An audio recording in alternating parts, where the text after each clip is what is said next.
Yeah, yeah. Sorry about the dog. Oh, no worries.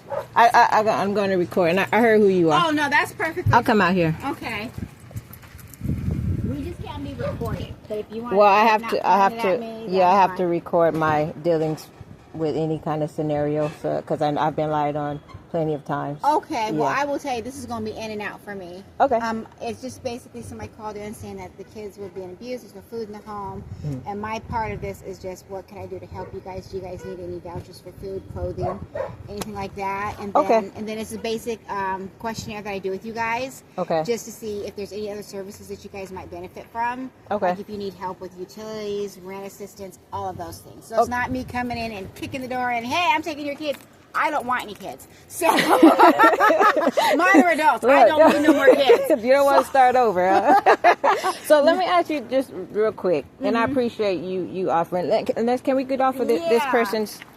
I appreciate you offering the assistance. I'm just wondering. You out of the sun, I was just. No suntan. And, no, that's not me. Now. I'm going over here to the shade. What? You okay? Yeah, I'm making it. What is the yeah, because he's gonna be doing that. What is now as far as CPS? This is I don't want you to get hurt in there. As far as CPS goes, because I know I'm just wondering why they keep sending CPS. Because my dealings with CPS is they've not tried to listen to the scenario. They've not tried to be understanding of anything. You know, what you're offering, this is the first time I've had someone say they're CPS and then come offer like you're doing. It's been, and I have this all recorded of them banging on the door and being very rude and saying, we're not leaving and we want to see your kids and now you come outside right now and all this stuff. So I usually... Pause that for a second. I usually... The 5 o'clock answer? Let me see. Okay, I'm going to pause this real quick and not record her answer. And then I'll have to continue on recording. So I never had a more real answer than that. So, you know, it's okay with me. Okay. So let me show you exactly what's going on. I don't have the intake with me, and it was that one of the kids got kicked out of the house, things like that, and I'm like, y'all ever dealt with teenagers before? No. So I will give you this. This is, you know. Can you tell him to take him inside? Unless it's fine. If you don't want to. I will also give you what we call. I'll have to go back and get it, but this is non-discrimination. This is what I'm out here for: family assessment response. So it's not the same as an investigation. I have 45 days to wrap all this up. And it's just me seeing the kiddos. I do have to see. Is there 3 children that live here, or is it just 2? I have 3. 3. Okay, so just me seeing those 3. You can stand there while I'm asking them the questions. You know, what do you like, what do you dislike, things like that.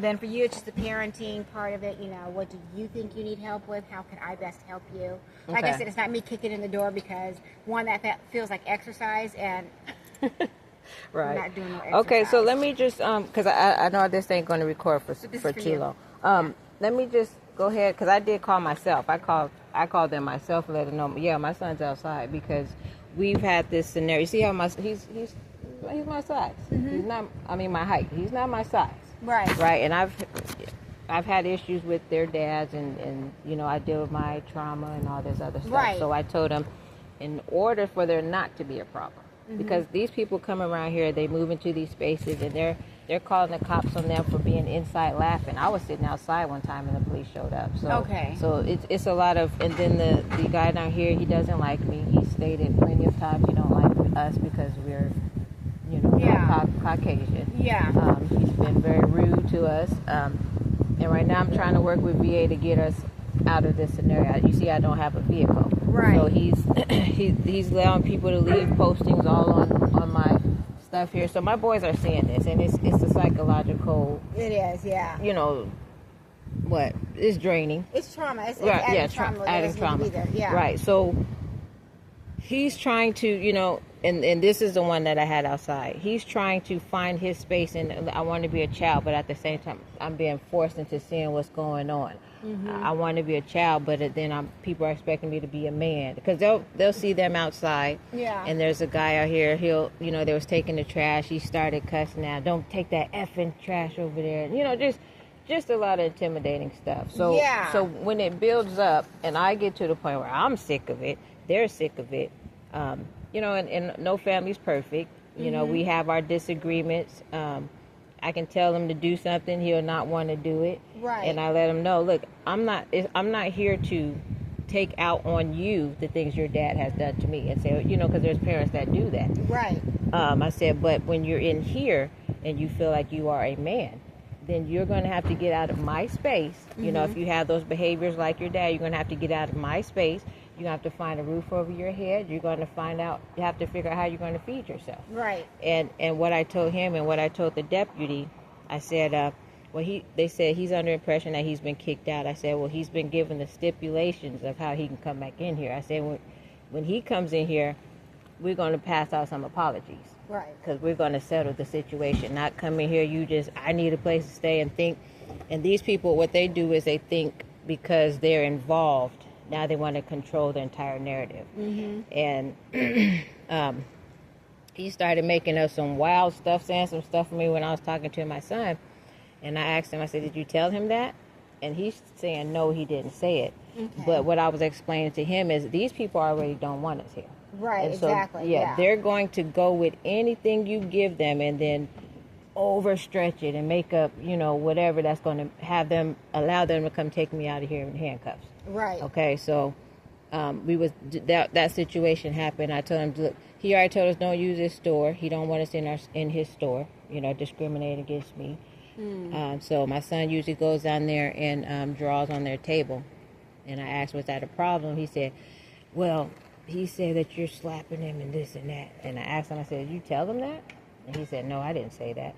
So he changed the story and said, well, it's his brother. So he's looking for anybody in the family to try to... Definitely sounds like that. Right. Yeah. So, this is just where we at. And I've had to tell people who claim they were from CPS to not come back over here. And like I said, from the behaviors that they have been displaying, trying to act like they were, concerned about the kids. Right. So, like I said, you've stated you're here to just offer support and to see where we're at.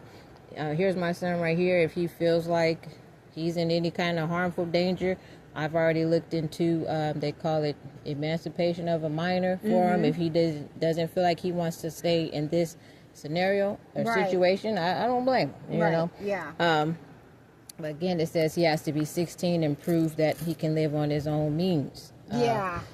So that's hard. Yeah. Will I be able to, if you guys could find my dad, would I be able to live with that's him? something that we do look for. Okay. So I will tell you how this process works. I come in and I investigate, see what services need to be done. Then another social worker comes in, and she's the one, if you want help getting this moved somewhere else, she's the person that's going to help you do all of that. Okay. I believe her name's Kendall. So she's really good at her job. She's going to ask you, where do you want to be? Because when I saw the intake, I was like, this black people in Eatonville, for what reason? I was dead serious. I was like, no, this has got to be wrong. And then I saw him, I was like, oh, this is definitely wrong. We're not supposed to be here. And more power to them. They can have all their stuff, but it ain't even good stuff. So he's and just the thing about his dad, he was abusive to me. Okay, physically abusive to me. We had met a couple of years back. I seen him again because I had to take my son away from the situation. Right. We had met up again, where I seen him in the store, and I introduced him. He was asking about his son. I let them exchange numbers, talk, because I'm not trying to keep him from his dad. Right. That's not my MO. Right. They exchanged numbers. At the time, he wasn't interested in really trying to get involved with his dad, and I told him, I said, look, there may be a situation where your dad will take you from me and not tell me where you're at, and I'm not going to know where you're at because, this